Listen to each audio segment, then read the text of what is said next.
রমজানের মোট 5টা আয়াত রমজান সম্পর্কিত, রোজা সম্পর্কিত এবং রমজান রোজার সাথে সম্পৃক্ত অন্যান্য যাবতীয় বিধান আল্লাহ এখানে পূর্ণ বলছেন। রোজার কথা বলছেন, অসুস্থ ব্যক্তির রোজা কি হবে সেটা বলছেন, মুসাফির ব্যক্তির রোজা কেমন হবে সেটা আল্লাহ তাআলা বলছেন। একেবারে অক্ষম, যে কোনোভাবে আর শারীরিক সক্ষমতা নাই, তো ওই ব্যক্তির রোজা কি হবে সেটা বলছেন। সবাইকেই বাধ্যতামূলক রোজা পালন করতে হবে নাকি ছেড়ে দেওয়ার অবকাশ আছে সেটা আল্লাহ তাআলা বলছেন। রমজানের রাত্রিবেলা হুকুম কি, দিনের বেলার হুকুম কি সেটা আলাদা বলছেন। রমজান মাসের রোজা কতক্ষণ পর্যন্ত পূর্ণ করতে হবে সেটা বলছেন। এতেকাফের কথা বলছেন। এতেকাফ অবস্থায় একেবারে স্বামী স্ত্রীর বৈধ চাহিদা রাত্রিবেলা পূরণের যা অনুমতি ছিল তাও নিষেধ করছেন। এই সব কিছু বলে 5টা আয়াত যখন শেষ করবে তখন আল্লাহ তাআলা বলছেন ইলকা হুদুদুল্লাহ ফালা তাকরাবুহা। রমজান সম্পর্কিত যা বললাম এটা আমি আল্লাহর সীমারেখা, এই সীমারেখা আমি বলছি। ফালা তাকরাবুহা, অতএব রমজান লঙ্ঘন হবে, রোজার হুকুম লঙ্ঘন হবে, এক জাররা পরিমাণ এমন কোনো কাজের কাছেও যেও না। এইভাবে আল্লাহ তাআলা রমজানের গুরুত্ব দিয়ে এরপরে আল্লাহ বলেন যে দেখো আমি কিন্তু সীমানা দিয়ে দিলাম সুবহে সাদিক থেকে সূর্যাস্ত পর্যন্ত, ঠিক এতটুকু, এটার মধ্যে কোনো এলোমেলো করবা না। রাত্রিবেলা অনুমতি, তো অনুমতি রাত্রিবেলা, এটার মধ্যে কোনো রকম এলোমেলো করবা না। এতেকাফ করতে বলছি, এতেকাফ করো, এটার মধ্যে কোনো রকম নিজের যুক্তি খাটাইবা না। এতেকাফ অবস্থায় তোমার ঘরে যাওয়া, স্বামী স্ত্রী সম্পৃক্ত হওয়া এটা নিষেধ, তো এটাকে চাইও ডিঙ্গাইবা না। ওয়ালা তুবাশিরুহুন্না ওয়া আনতুম আকিফুনা ফিল মাসাজিদ। এইভাবে সব বলছে এই প্রত্যেকটা বিধান, রমজান, রোজা, এতেকাফ, রাত্র দিনের বিধান আমি আল্লাহর সীমারেখা, তুমি গুনাহ হবে মানে লঙ্ঘন হবে এরকম কাজের কাছেও যেও না। এরপরে আল্লাহ বলেন কাযালিকা ইউবায়্যিনুল্লাহু আয়াতিহি লিন্নাস। আমি আল্লাহ আবারও বলতেছি, আমি কিন্তু রমজান রোজা সম্পর্কে যাবতীয় কথা আমার বান্দাদের কাছে স্পষ্টভাবে বলে দিলাম, একবার সাফ সাফ বলে দিলাম। আইয়ুহাল্লাযীনা আমানু কুতিবা আলাইকুমুস সিয়াম কামা কুতিবা আলাল্লাযীনা মিন ক্বাবলিকুম লাআল্লাকুম তাত্তাকুন, যেন তোমরা মুত্তাকি হইতে পারো। ওইখানে একবার বলছে, আবার 187 নম্বর আয়াত যখন শেষ করছে তখন আবারও বলছে লাআল্লাহুম ইয়াত্তাকুন, যেন আমার বান্দারা, বিস্তারিত বলে দিলাম যেন মুত্তাকি হইতে পারে। তাহলে এই কথার গুরুত্বপূর্ণ যে রমজানে তাকওয়া অর্জন হবেই হবে, রমজানের বরকতে একজন বান্দা মুত্তাকি হবেই হবে। মুত্তাকি হইলে লাভ কি হবে? আল্লাহ তাআলা কোরআনুল কারীমের মধ্যে বলছেন উইদ্দাত লিল মুত্তাকিন, জান্নাত বানানোই হয়েছে মুত্তাকিদের জন্য। এজন্য ভাই আমি আপনি প্রত্যেকের কাছে শুধু দোহরানো কথাটা, রিপিট করা, মনে করানো, রমজানকে ভিন্ন কিছু মনে করেন, আলাদা করেন, আলাদা। গত 11 মাসের দুনিয়াবি যত ব্যস্ততা, চাকরি, ব্যবসা, ক্ষেত খামার, উপার্জন, একেবারে আমগো ওয়াজ, আমরা যারা ওয়াজ করি আমাগো ওয়াজের শিডিউলও ভিন্ন, ওয়াজ সব বন্ধ। রমজান ভিন্ন কিছু, রমজান আলাদা কিছু। রমজান বছরের এই একটি মাস, যার যার সুবিধা মতো ভিন্ন কিছু। আল্লাহ তাআলা যেন আরশে আজিম থেকে বলছে বান্দা রমজান মাস, রাত একই রকম, দিন একই রকম, সূর্য উঠবে আগের মতো, চাঁদ উঠবে আগের মতো, রোদ উঠবে আগের মতো, বৃষ্টি হবে আগের মতো, ঘন্টা মিনিট সেকেন্ড বরাবর গত 11 মাসের মতো। কিন্তু আমি আল্লাহ দাম বাড়ায় দিলাম, স্বর্ণের দামে না, রৌপ্যের দামে না, হীরামণি মুক্তার দামে না। আসমান ও জমিন যদি 112 বিক্রি করো তার চাইতে বেশি দামে রমজানের সেকেন্ড সেকেন্ড আমি দান করলাম। রমজানের প্রতি সেকেন্ড, প্রতি মিনিট আমি আল্লাহ স্বর্ণের দামে, রূপার দামে না, আমি আসমান ও জমিন গোটা কায়নাতের চাইতে বেশি দামে দিলাম। বেশি দামে দিলাম, বেশি দিলাম, বেশি দিলাম। আল্লাহ যেন ফেরেশতাদেরকে ডাক দিয়ে বলে, ফেরেশতারা খেয়াল রাখবা, গত 11 মাসে লিখছো একরকম, এখন লিখবা ভিন্ন রকম। আমার বান্দা সেজদা দিবে একটা, তুমি লিখবা 70টা।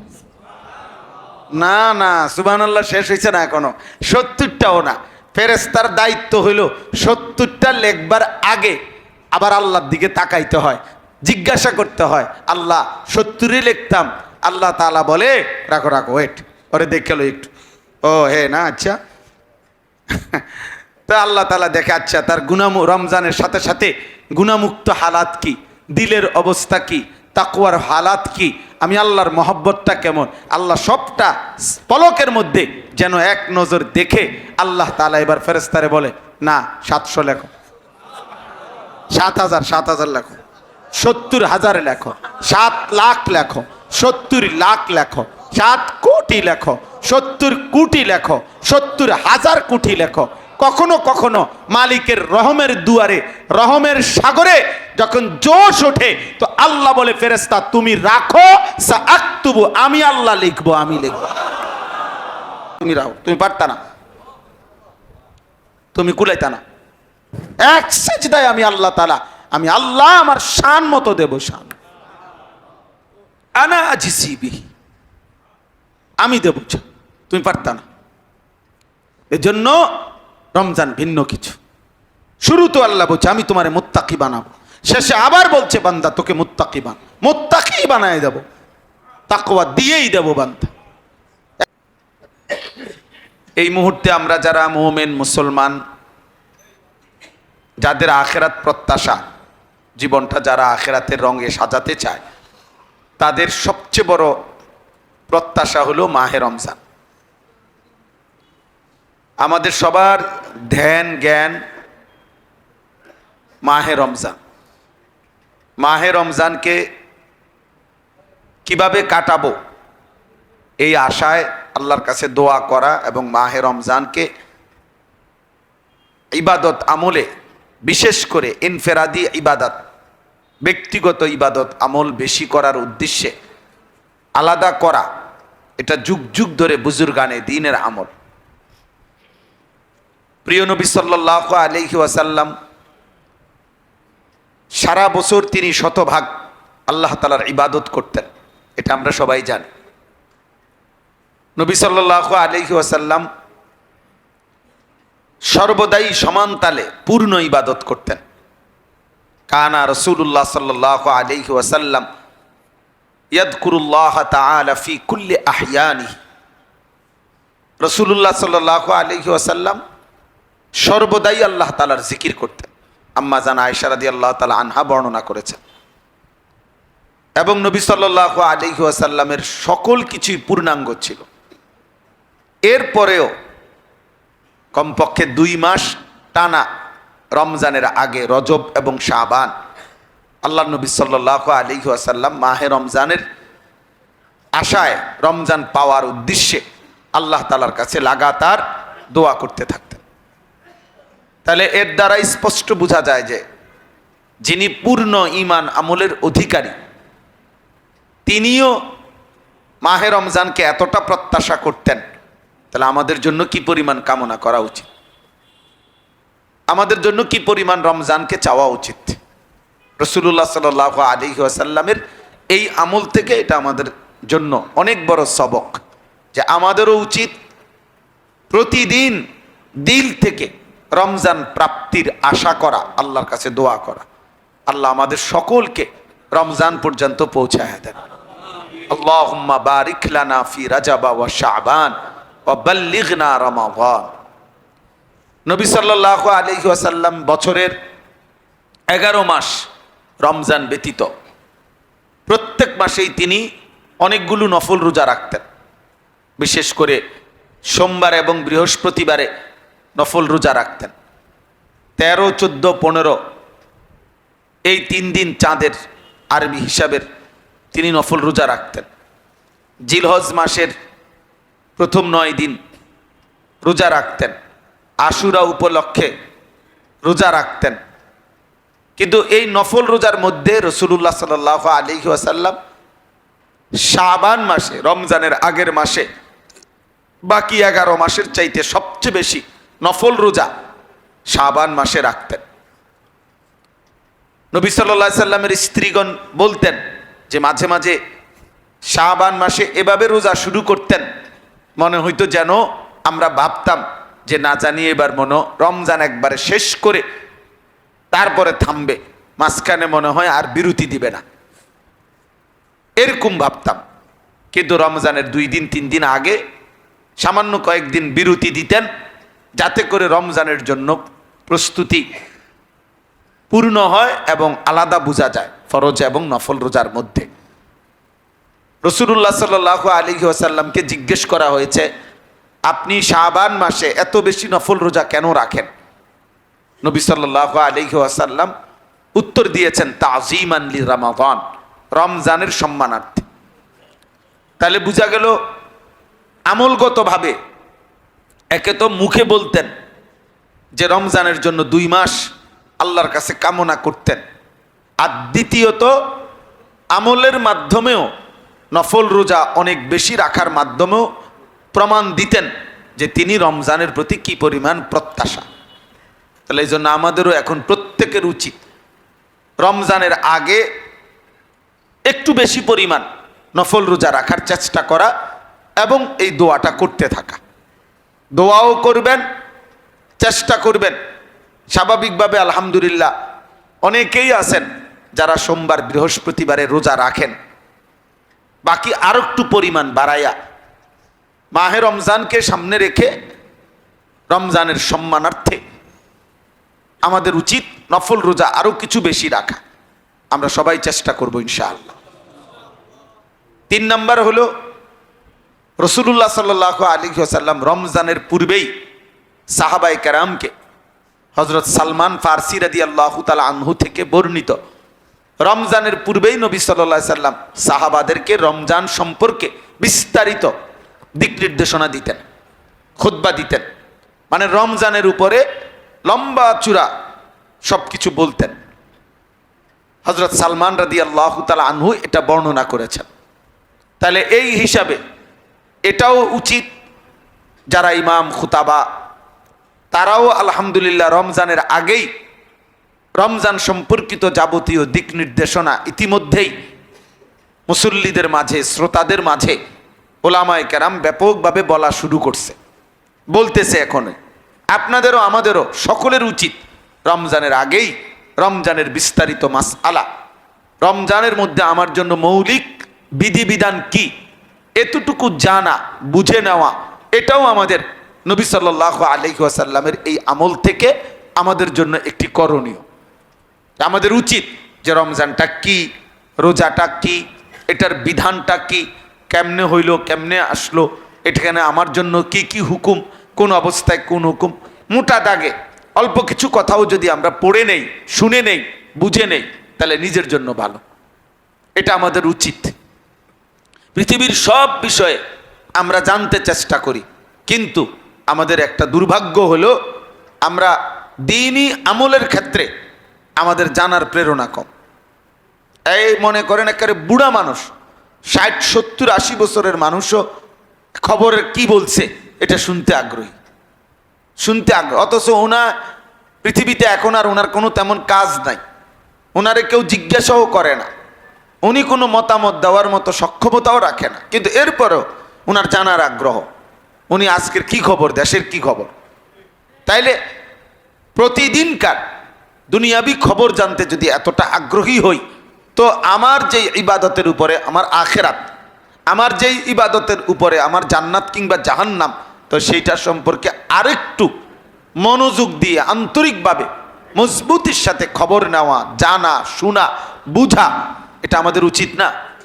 এটা উচিত। তাহলে এই 3টা কথা প্রথম বললাম।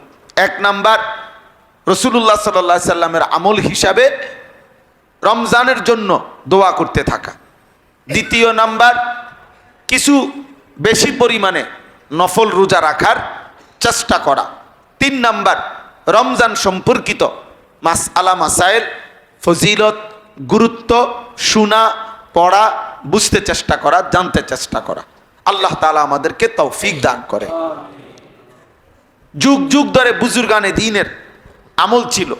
বিশেষ করে একটা বিখ্যাত কিতাব আছে আমাদের এই ভারতীয় উপমহাদেশে, একটি প্রসিদ্ধ কিতাব আছে আকাবির কা রমাদান, শেখুল হাদিস হযরত মাওলানা জাকারিয়া রহমতুল্লাহ আলাই ওনার লিখিত কিতাব, অর্থাৎ আমাদের যুগ যুগ ধরে পূর্ববর্তী মহান মনীষীগণ রমজান কি করতেন, কিভাবে পালন করতেন, ওনাদের রমজান কিভাবে কাটাইতেন, এই সম্পর্কিত কিতাব আছে আকাবির কারামাওয়ান। এটা বাংলা অনুবাদও আছে, বাংলায়ও অনুবাদ আছে। মুসলিম মনীষীদের সিয়াম সাধনা, আউলিয়ায়ে কেরামের সিয়াম সাধনা, এরকম বিভিন্ন নামে বইটা বাংলাতেও পাওয়া যায়, খুঁজলেই পাবেন।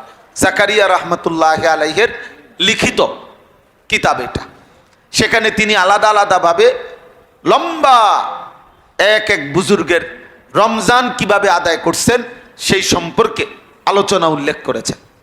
তো এর মধ্যে একটা কথা আছে যে পূর্ববর্তী অসংখ্য বুজুর্গ মনীষী এমন ছিলেন যারা একটা রমজান শেষ হইলে ঈদের চাঁদ উঠলেই ঈদের দিন থেকে পরবর্তী রমজানের আশায় দোয়া শুরু করতেন, আবার নতুন করে আবার চাইতেন আল্লাহর কাছে, বলতেন যে আল্লাহ আরেকটা রমজান, আরেকটা রমজান, আরেকটা রমজান, আরেকটা রমজান দেন, আরো কিছু রহমত মাগফিরাত চাই মাওলা, আরো কিছু নিয়ামত পেতে চাই।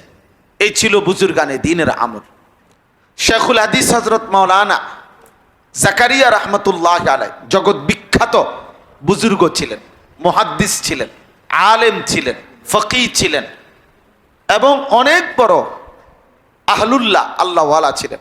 দাওয়াত ও তাবলীগের যেই ফাজাইলে আমাল কিতাব ব্যাপকভাবে সাথীরা তালিম করে, এটা উনি লিখছেন।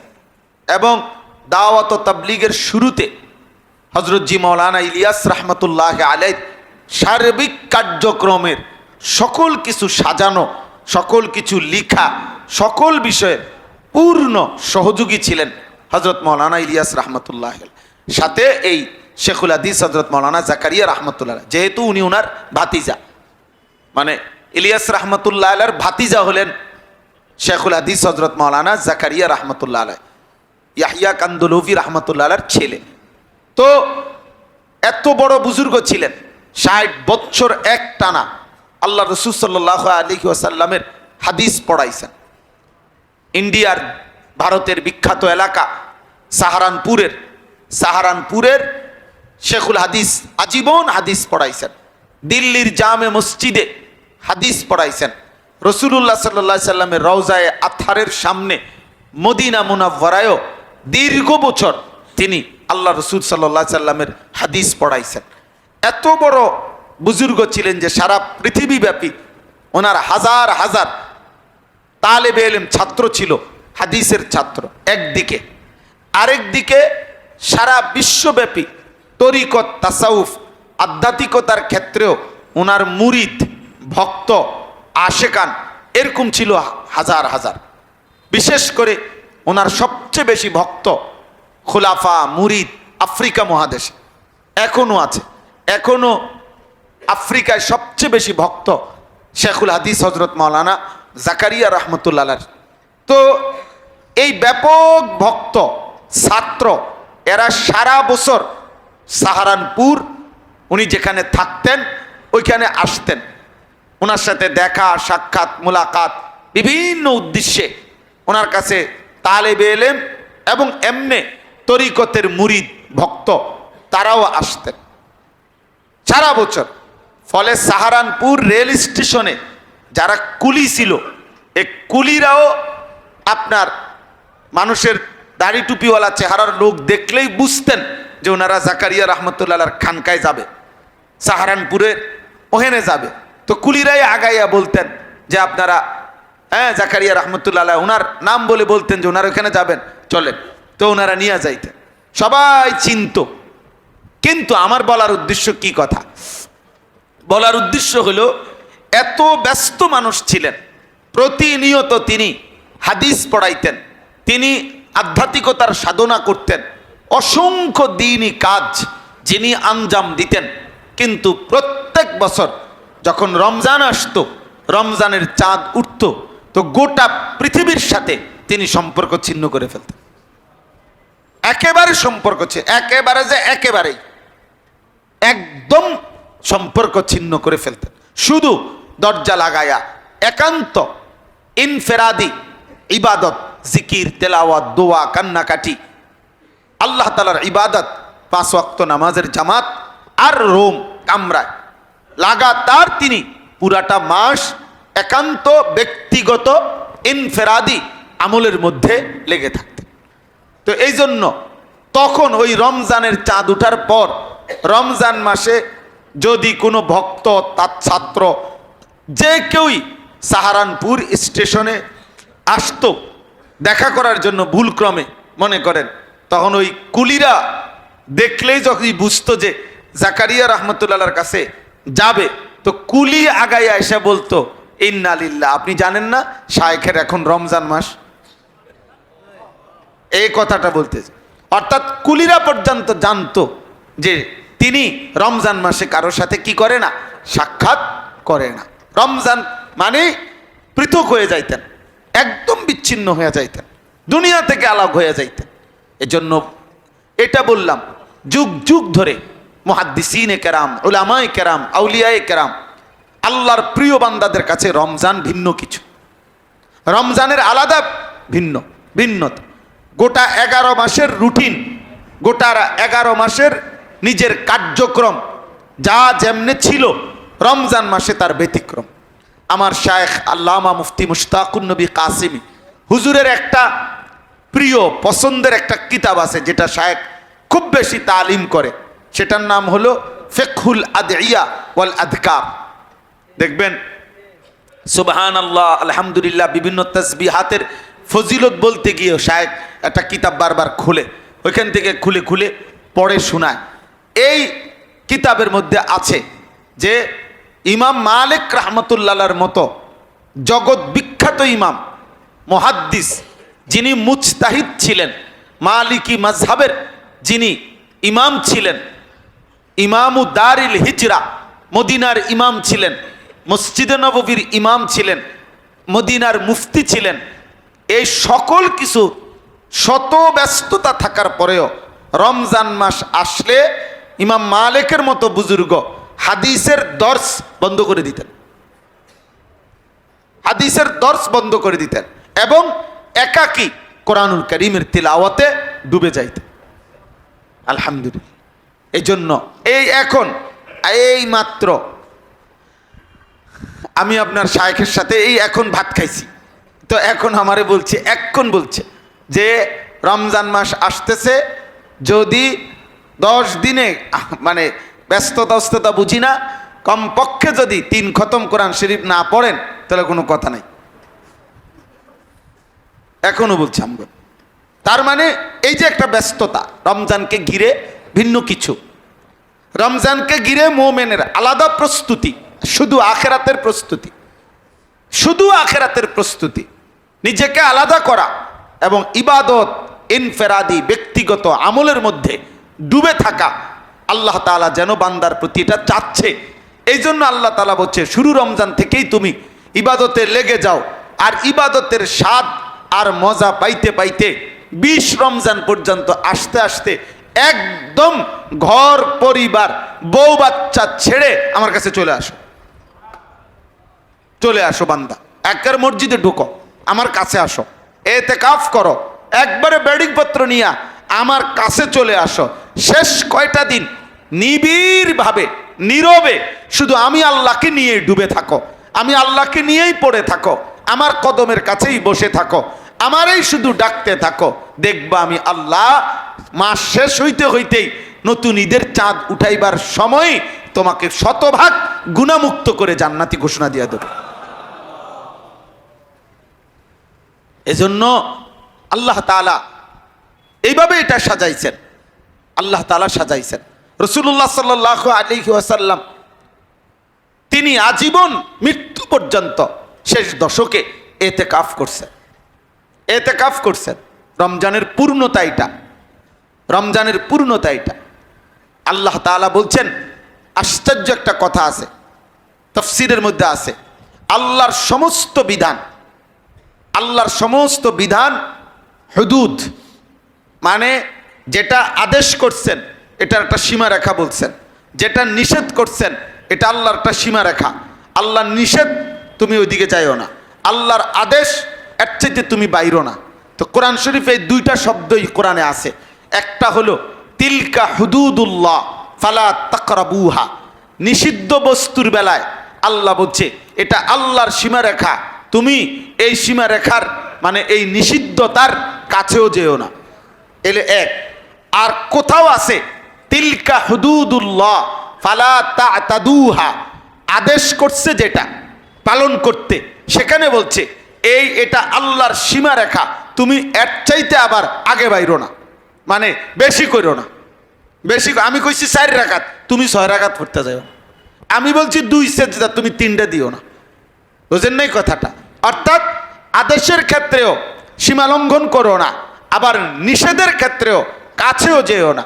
তো রমজানের সূরা বাকারা কোরআনুল কারীমের দ্বিতীয় সূরা, এই সূরার 183 নম্বর আয়াত থেকে 187 নম্বর আয়াত, মোট 5টা আয়াত, 83, 84, 85, 86, 87, এই 5টি আয়াতের মধ্যে মহান আল্লাহ পাক রব্বুল আলামিন রমজান সম্পর্কিত, রোজা সম্পর্কিত এবং রমজান রোজার সাথে সম্পৃক্ত অন্যান্য যাবতীয় বিধান আল্লাহ এখানে পূর্ণ বলছেন। রোজার কথা বলছেন, অসুস্থ ব্যক্তির রোজা কি হবে সেটা বলছেন, মুসাফির ব্যক্তির রোজা কেমন হবে সেটা আল্লাহ তাআলা বলছেন, একেবারে অক্ষম যে কোনোভাবে আর শারীরিক সক্ষমতা নাই তো ওই ব্যক্তির রোজা কি হবে সেটা বলছেন, সবাইকেই বাধ্যতামূলক রোজা পালন করতে হবে নাকি ছেড়ে দেওয়ার অবকাশ আছে সেটা আল্লাহ তাআলা বলছেন। রমজানের রাত্রিবেলা হুকুম কি, দিনের বেলার হুকুম কি সেটা আলাদা বলছেন। রমজান মাসের রোজা কতক্ষণ পর্যন্ত পূর্ণ করতে হবে সেটা বলছেন। এতেকাফের কথা বলছেন, এতেকাফ অবস্থায় একেবারে স্বামী স্ত্রীর বৈধ চাহিদা রাত্রিবেলা পূরণের যা অনুমতি ছিল তাও নিষেধ করছেন। এই সব কিছু বলে 5টা আয়াত যখন শেষ করবে তখন আল্লাহ তাআলা বলছেন এই 187 নম্বর আয়াতে লাস্ট পুরা কথাগুলো বলে আল্লাহ বলছে তিলকা হুদুদুল্লাহ ফালা তাকরাবুহা, রমজান সম্পর্কিত যা বললাম এটা আমি আল্লাহর সীমারেখা, এই সীমারেখা আমি বলছি। ফালা তাকরাবুহা, অতএব রমজান লঙ্ঘন হবে, রোজার হুকুম লঙ্ঘন হবে, 1 জাররা পরিমাণ এমন কোন কাজের কাছেও যেও না, কাছেও যেও না, কাছেও যেও না, কাছেও যেও না। এইভাবে আল্লাহ তাআলা রমজানের গুরুত্ব দিয়ে এরপরে আল্লাহ বলেন যে দেখো আমি কিন্তু সীমানা দিয়ে দিলাম সুবহে সাদিক থেকে সূর্যাস্ত পর্যন্ত, ঠিক এতটুকু এতটুকু, এটার মধ্যে কোনো এলোমেলো করবা না।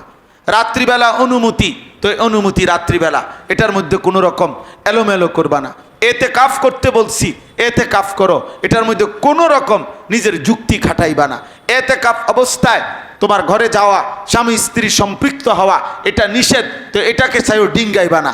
ওয়ালা তুবাশিরুহুন্না ওয়া আনতুম আকিফুনা ফিল মাসাজিদ, এইভাবে সব বলে বলছে এই প্রত্যেকটা বিধান রমজান, রোজা, এতেকাফ, রাত্র দিনের বিধান আমি আল্লাহর সীমারেখা, তুমি গুনাহ হবে মানে লঙ্ঘন হবে এরকম কাজের কাছেও যেও না। এরপরে আল্লাহ বলেন কাযালিকা ইউবায়্যিনুল্লাহু আয়াতিহি লিন্নাস, আমি আল্লাহ আবারও বলতেছি আমি কিন্তু রমজান রোজা সম্পর্কে যাবতীয় কথা আমার বান্দাদের কাছে স্পষ্টভাবে বলে দিলাম, একবার সাফ সাফ বলে দিলাম। 183 নম্বর আয়াতে শুরু করছে লাআল্লাকুম তাত্তাকুন, ইয়া আইয়ুহাল্লাযীনা আমানু কুতিবা আলাইকুমুস সিয়াম কামা কুতিবা আলাল্লাযীনা মিন ক্বাবলিকুম লাআল্লাকুম তাত্তাকুন, যেন তোমরা মুত্তাকি হইতে পারো।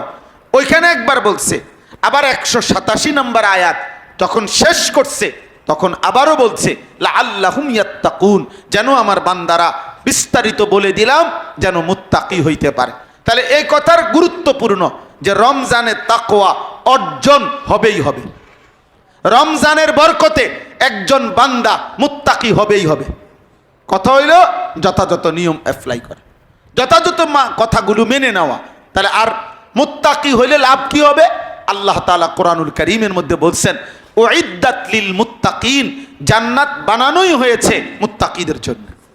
তাইলে রমজানে মুত্তাকি হবে, তার মানে রমজানেই বান্দা জান্নাতি হবে, জান্নাতি হবে। এজন্য ভাই আমি আপনি প্রত্যেকের কাছে শুধু দোহরানো কথাটা, রিপিট করা, মনে করানো। শায়েখ দামাত বারাকাতুহুম ইনশাআল্লাহ হযরত আবার বলবেন, আমিও বললাম, আমরা বারবার আপনাদের নিজ নিজ মসজিদের ইমাম সাহেবরাও বলতেছেন। অর্থাৎ মূল কথা হলো, এই কথাটা বারবার বারবার বলার দ্বারা মূল উদ্দেশ্য হলো রমজানকে ভিন্ন কিছু মনে করেন, আলাদা করেন, আলাদা। গত 11 মাসের দুনিয়াবি যত ব্যস্ততা, চাকরি, ব্যবসা, ক্ষেত খামার, উপার্জন, একেবারে আমগো ওয়াজ, আমরা যারা ওয়াজ করি আমাগো ওয়াজের শিডিউলও ভিন্ন, ওয়াজ সব বন্ধ। রমজান শুধু ইবাদত, রমজান শুধু একান্ত, রমজান ভিন্ন কিছু, রমজান আলাদা কিছু, আলাদা কিছু। শায়েখ দামাত বারাকাতুহুম ইনশাআল্লাহ 15ই ফেব্রুয়ারি উমরার সফরে যাবেন, আমরাও যাব ইনশাআল্লাহ। আমাদের সাথে প্রায় 100-র মতো সাথী এই বছর আল্লাহর ঘরের সফরে উমরায় যাবে ইনশাআল্লাহ। ফিরলে এরপরে মাঝখানে 2-4 দিন গ্যাপেই আবার এতেকাফ, শায়েখ এখানে এতেকাফে বসবেন, আমরাও শায়েখের সাথে এতেকাফে বসি। আলহামদুলিল্লাহ 1000-1200 মানুষ প্রতি বছর এখানে এতেকাফ করে, আলহামদুলিল্লাহ, আলহামদুলিল্লাহ। তার মানে রমজান বছরের এই একটি মাস যার যার সুবিধা মতো ভিন্ন কিছু। আল্লাহ তাআলা যেন আরশে আজিম থেকে বলছে, বান্দা রমজান মাস রাত একই রকম, দিন একই রকম, সূর্য উঠবে আগের মতো, চাঁদ উঠবে আগের মতো, রোদ উঠবে আগের মতো, বৃষ্টি হবে আগের মতো, ঘন্টা মিনিট সেকেন্ড বরাবর গত 11 মাসের মতো। কিন্তু আমি আল্লাহ দাম বাড়ায় দিলাম, স্বর্ণের দামে না, রৌপ্যের দামে না, হীরামণি মুক্তার দামে না। আসমান ও জমিন যদি 112 বিক্রি করো, তার চাইতে বেশি দামে রমজানের সেকেন্ড সেকেন্ড আমি দান করলাম। রমজানের প্রতি সেকেন্ড, প্রতি মিনিট আমি আল্লাহ স্বর্ণের দামে, রূপার দামে না, আমি আসমান ও জমিন গোটা কায়নাতের চাইতে বেশি দামে দিলাম, বেশি দামে দিলাম, বেশি দিলাম, বেশি দিলাম। আল্লাহ যেন ফেরেশতাদেরকে ডাক দিয়ে বলে, ফেরেশতারা খেয়াল রাখবা, গত 11 মাসে লিখছো একরকম, এখন লিখবা ভিন্ন রকম। আমার বান্দা সেজদা দিবে একটা, তুমি লিখবা 70টা। না না, সুবহানাল্লাহ শেষ হয়েছে না এখনো, 70টাও না।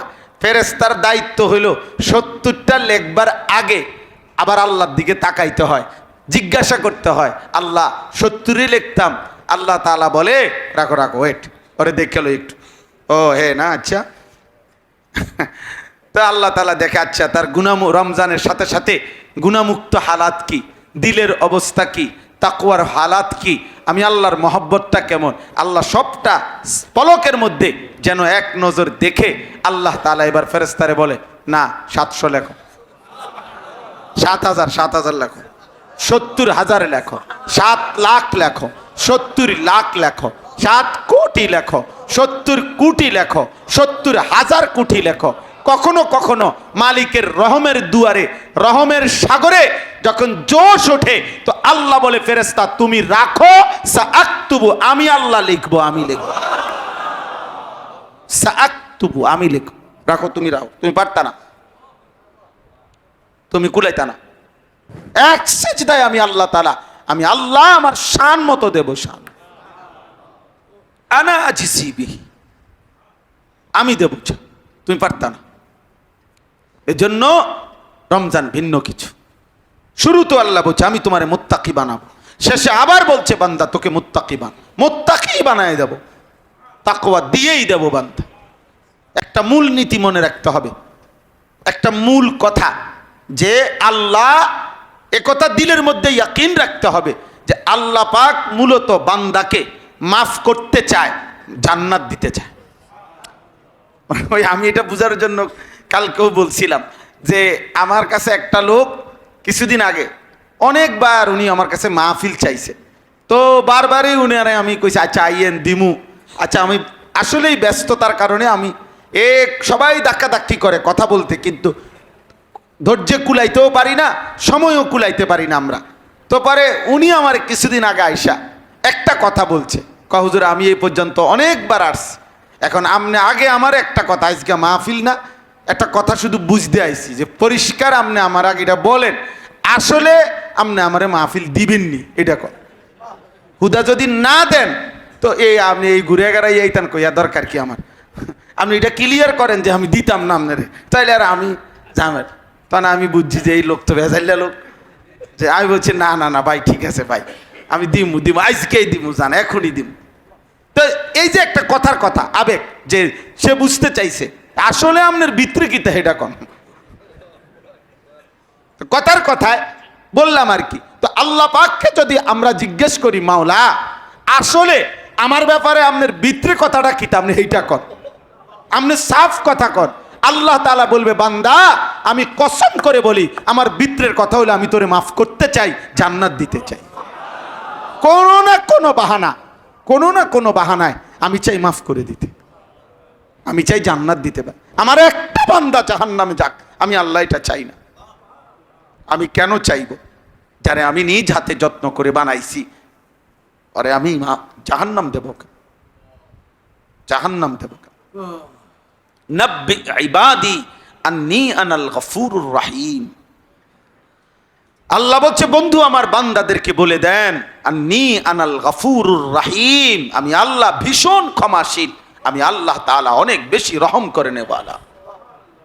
কুল ইয়া ইবাদিয়াল্লাযীনা আসরাফু আলা আনফুসিহিম লা তাকনাতু মির রাহমাতিল্লাহ। এটার অর্থ কি? অর্থ হইলো, আমি বলি অর্থ হইল, একটা আমার বয়স ৪৫ বছর, আমার বয়স এখন ৪৫ রানিং। তো আল্লাহ যেন বলতেছে, আনিস ৪৫ বছরে যত ঘন্টা হয়, যত মিনিট হয়, যত সেকেন্ড হয়, যত মুহূর্ত হয়, ধরেন ৪৫ বছর গুনলে এই প্রতি ঘন্টা, মিনিট, সেকেন্ড, মুহূর্তে তোমার যদি একটি নেকি নাই, মানে এত ঘন্টায় গুণা, এত মিনিটেই গুণা, এত সেকেন্ডে তোমার কি পূর্ণ গুণা, তাহলে তোমার হায়াত যেদ্দূর তোমার গুণাও কি এদ্দূর। গুনায় তুমি মাথার চুল থেকে পায়ের নখ পর্যন্ত আপাদ মস্তক তুমি পায়খানার ডিপুর মধ্যেই কি আসো, দাঁড়াইয়া আসো, গুনার মধ্যেই দাঁড়াইয়া আসো। জীবনের মধ্যে চারিদিকে তাকাইলে এক সেকেন্ডের কোনো নেকি নাই, এক মিনিটের কোনো গোলামি নাই, একটা বারের জন্য আল্লাহ এই শব্দটাও নাই, একটা সেজদাও নাই।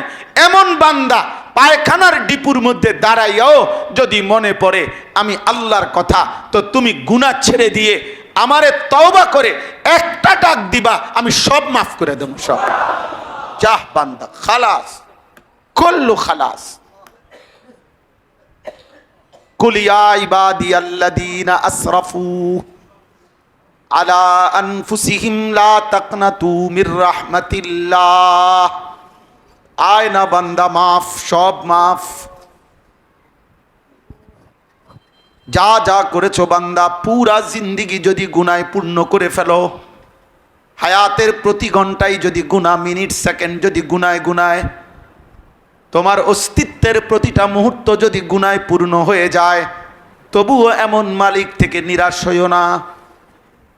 যেদিনে মনে পড়বে সব ছেড়ে ধুয়ে মুছে, সব ছেড়ে আমি আল্লাহর কাছেই চলে আসবা। ওয়াল্লাযীনা ইযা ফাআলু ফাহিশাতান আও যালামু আনফুসাহুম যাকারুল্লাহ। আল্লাহ বলে, জীবনভর যারা নাফরমানি করেছো, জুলুম করেছো, যদি কখনো মনে পড়ে ভুল হয়ে গেছে, তো সেদিন আর কারো কাছে নয়, আমি আল্লাহকেই স্মরণ করবা। যার নাফরমানি করেছো তার কথাই মনে করবা, তাকেই শুধু ডাক দিবা, মাওলা আপনার নাফরমান গোলাম, আপনার কাছেই আসলাম, আমি আর যাব কোথায়? লা মালজা ওয়ালা মানজা মিনাল্লাহি ইল্লা ইলাইক। আপনি ছাড়া তো বান্দার কোনো আশ্রয় নাই, ঠিকানায় নাই। আপনি তাড়িয়ে দিলে বান্দা দাঁড়াবে কোথায়? হাসবুনাল্লাহু ওয়া নি'মাল ওয়াকিল। আপনি তো যথেষ্ট, আপনি তো সব, আপনি তো সব। রব্বুল আলামিন বলে, এমন বান্দা যদি পেছনের গুনাহ সব ছেড়ে দিয়ে আমি আল্লাহকে ডাক দেয়, আর যদি বলে আল্লাহ আমি আর করব না, ভুল করেছি, আর দিল থেকে যদি চোখের পানি ফেলে মাফ চায়, উলাইকা জাযাউহুম মাগফিরাতুম মির রাব্বিহিম, বিনিময়ে আমি আল্লাহ শতভাগ মাগফিরাত আমার বান্দাকে দিয়ে দেব। ইয়াবনা আদম লাউ আন্নাকা আতাইতানি বিকিরাবিল আরদি খাতায়া সুম্মা ইস্তাগফারতানি লা তুশরিক বি শাইআ লা আতাইতুকা বিকিরাবিহা মাগফিরাহ। হাদিসে কুদসিতে আছে, আল্লাহ বলে, বান্দা যদি জমিনের বালুকণা সমপরিমাণ গুনাহ নিয়ে আমি আল্লাহর কাছে আসো, অতঃপর কোনো অবস্থায় শিরিক না করে আমি আল্লাহর কাছে যদি মাফ চাও, সমপরিমাণ মাগফিরাত নিয়ে আমি তোমার কাছে আসব। তুমি রাতে আসলে রাতেই আসবো, দিনে আসলে দিনেই আসবো। ইন আতাইতানি লাইলান আতাইতুকা লাইলা, গুনাহ নিয়ে যদি রাত্রে আসো, মাগফিরাত নিয়ে রাতেই আসবো। গুনাহ নিয়ে যদি দিনে আসো, মাগফিরাত নিয়ে দিনেই আসবো।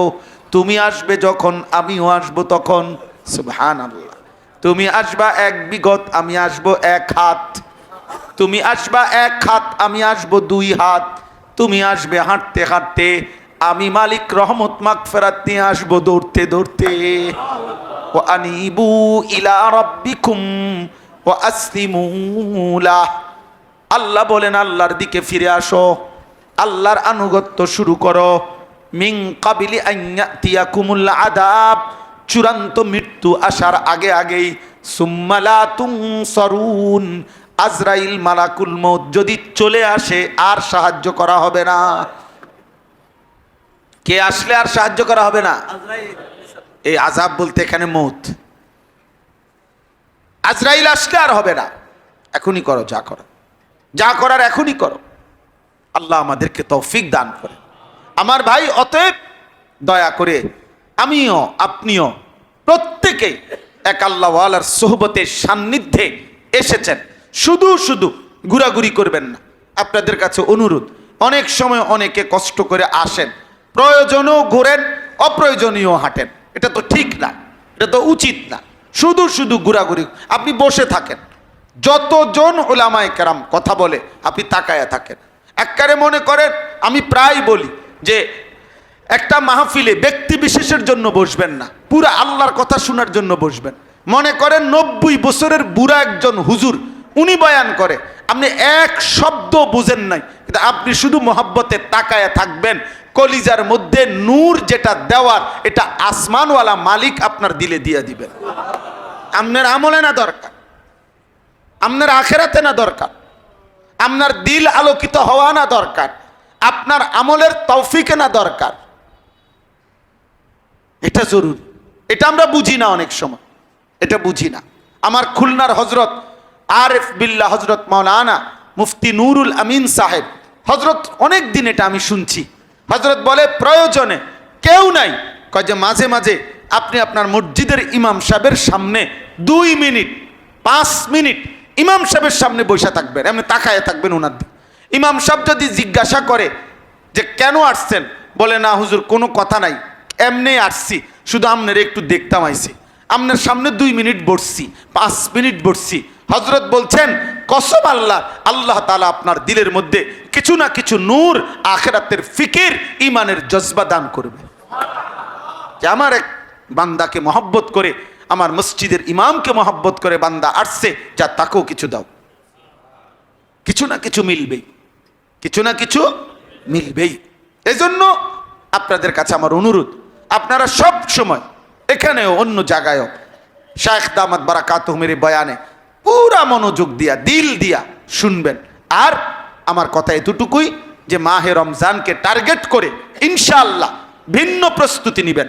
মানে স্বাভাবিক রমজান আইলে তো কি হইছে না, কি হইছে না, রোজা তো রাখবই না, না এরকম খামখেয়ালি বললে হবে না। আপনি আপনার শিডিউল পাল্টাবেন, আপনি আপনার সময় পাল্টাবেন। প্রত্যেকেই চেষ্টা করেন, প্রত্যেকেই দিল থেকে নিয়ত করেন। রাসূলুল্লাহ সাল্লাল্লাহু আলাইহি সাল্লাম তার একসাথে 9 জন স্ত্রী ছিলেন, 9 জন বিবিকে যিনি সময় দিতেন। নবীজি সাল্লাল্লাহু আলাইহি সাল্লাম 1.25 লাখ সাহাবায়ে কেরামের যাবতীয় প্রশ্ন, তাদের যাবতীয় ব্যক্তিগত বিষয় পর্যন্ত তিনি তখন হায়াতে থাকতে নবী তো সমাধান দিতেন, অন্য কেউ তো প্রশ্নের উত্তর দিত না। তাহলে এত ব্যস্ততা প্রতিনিয়ত 17 রমজান যিনি জিহাদের ময়দান থেকে ফিরে আসছেন তো 20 রমজান তিনি মসজিদের এতেকাফে ঢুকছেন। যিনি জিহাদ করতেন, যিনি জিব্রাইলের ওহী গ্রহণ করতেন, 9 জন স্ত্রীর সংসার করতেন, 1.25 লাখ সাহাবীর তিনি 100 রকমের ব্যস্ততা তিনি গ্রহণ করতেন, মসজিদে 5 ওয়াক্ত নামাজের ইমামতি করতেন, জুমার খুতবা তিনিই দিতেন, তিনি জিহাদের ময়দানে যাইতেন। এই যাবতীয় কাজের এত লক্ষ্য ব্যস্ততার পরেও যিনি প্রত্যেক বছর মৃত্যু পর্যন্ত এতেকাফ করতে পারলেন, ছাড়লেন না। আমনে 30 বছরেও কোনোদিন সময় পাইলেন না, 10 বছরে কোনোদিন সময় পাইলেন না। আপনি ইসলামের এত বড় মহান কাজ করে লাইতে আছেন, তো এতেকাফ করবেন কোন বছর বলেন? আমনে মরবেন কোন বছর, আলগা সুযোগ পাইবেন কোন বছর বলেন? অপশন মিলবে কখন? অতএব ব্যস্ত অব্যস্ত এটা কোনো কথা না, বরং আমার কথা হলো আমি দিল থেকে নিয়ত করি যে আমি ইনশাআল্লাহ এতেকাফ করবো। ইনশাআল্লাহ বলেন ইনশাআল্লাহ। ওলামায়ে কেরাম আলাদা ইনশাআল্লাহ কন, আর সাধারণ যারা আপনারা আলাদা কন। না না, ইনশাআল্লাহ আলাদা হইতে হইব, আলাদা আলাদা। প্রথম আগে যারা আলেম তারা ইনশাআল্লাহ, অন্যরা কইবেন না কন। এটা তাহলে ওলামাদের ইনশাআল্লাহ, এটা আলাদা লিখে রাখো। আর এলে এবারে কন সাধারণ যারা, আপনাকে ইনশাআল্লাহ। ওনাকে আওয়াজটা একটু বেশি বাড়ি হচ্ছে না, এরা ইচ্ছা করে আপনারা জোরে কইছেন, ওলা আমাদের লোকে জিদ করে। তাহলে এত জোরে কইলেন কেন? আল্লাহ কবুল করে নেন। তাইলে ইনশাআল্লাহ আমরা প্রত্যেকেই রমজানের শেষ দশকের এতেকাফ করবো ইনশাআল্লাহ। রমজানের পূর্ণ 20 রাকাত তারাবি আমরা পড়বো ইনশাআল্লাহ, এবং পুরাটা রমজান জিকির তেলাওয়াত। আজকে বহু বছর ধরে আমাদের শায়েখ দামাত বারাকাতুহুম উৎসাহের জন্য এই ঘোষণা দেয় যে রমজান আসলে মাদ্রাসার উস্তাদ ছাত্ররা 10 খতম কোরআন শরীফ পড়ার জন্য হজরত হাদিয়া দেয়, পুরস্কৃত করে। মহিলাদের জন্য 5 খতম কোরআন শরীফ পড়া, 70,000 বার কালেমা শরীফের তসবিহ পড়া, লা ইলাহা ইল্লাল্লাহ কালেমার, এরকম বহুমুখী শায়েখ উদ্যোগ গ্রহণ করে। মাকসাদ একটাই, রমজান যেন মুমিনের জীবনে আখিরাত অর্জনের শ্রেষ্ঠতম সুযোগ তালাশ, এটা যেন এই পথেই ব্যয় হয়। তাহলে ইনশাআল্লাহ আমরা প্রত্যেকেই আলাদাভাবে রমজানের জন্য কিছুটা সময় অতিরিক্ত বের করার চেষ্টা করব তো ইনশাআল্লাহ। আল্লাহ তাআলা আমাদেরকে তৌফিক দান করেন, কবুল করেন। সুবহানাল্লাহি ওয়া বিহামদিহি, সুবহানাকাল্লাহুম্মা ওয়া বিহামদিকা, আশহাদু আল্লা ইলাহা ইল্লা আনতা, আস্তাগফিরুকা ওয়া আতুবু ইলাইক।